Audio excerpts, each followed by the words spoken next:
Assalamualaikum warahmatullahi wabarakatuh. Perkenalkan, nama saya Yudi Haryono, mahasiswa Institut Agama Islam Tazkiyah, Program Studi Akuntansi Syariah tahun 2023 untuk program kelas karyawan.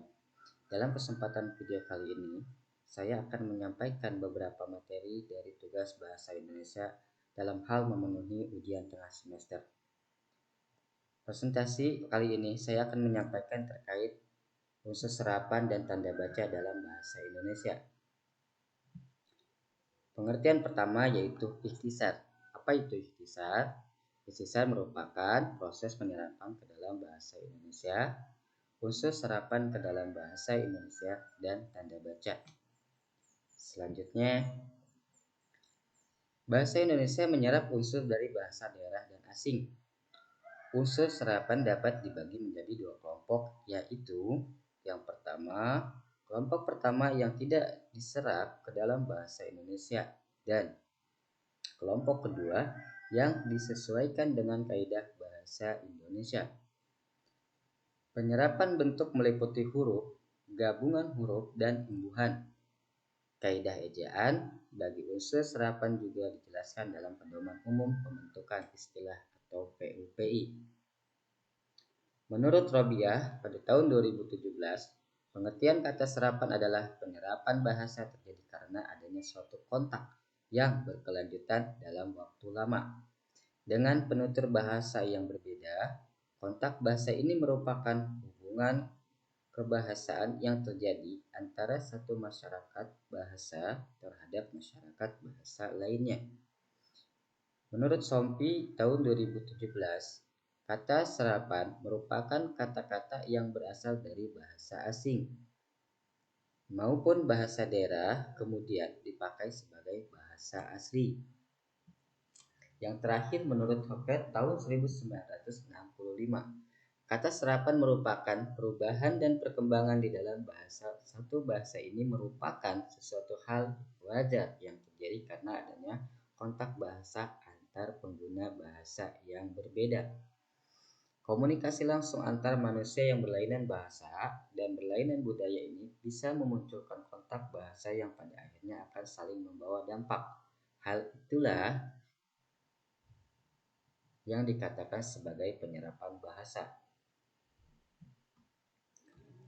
Kata serapan adopsi. Apa itu kata serapan adopsi? Unsur serapan yang dipungut secara utuh tanpa perubahan atau penyesuaian dengan bahasa penerima. Unsur serapan adopsi biasanya berasal dari bahasa asing yang memiliki status khusus atau prestisius seperti bahasa Latin, Perancis, Inggris, atau Arab. Contohnya, kata cum laude dengan pujian dari bahasa Latin.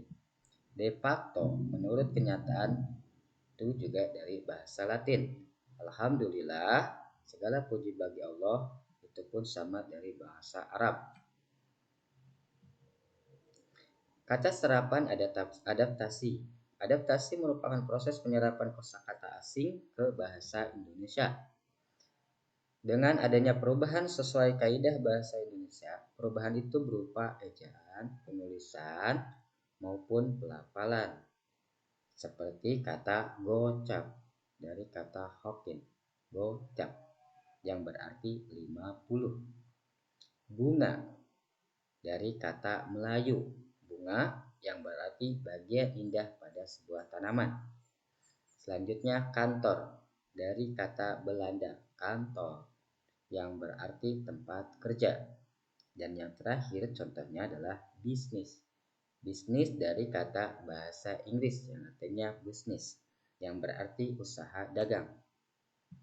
Dan yang terakhir, kata serapan terjemahan. Apa itu? Terjemahan merupakan proses penyerapan kosakata asing dengan cara mengambil konsep dasar dari bahasa asli, kemudian diterjemahkan ke dalam bahasa Indonesia. Jenis kata serapan ini biasa dikenal dengan nama pungutan. Contohnya, hak asasi manusia dari kata Inggris human right, yang berarti hak-hak yang melekat pada setiap manusia. Selanjutnya, pengadilan negeri dari kata Belanda, Landland, yang berarti lembaga peradilan tingkat pertama.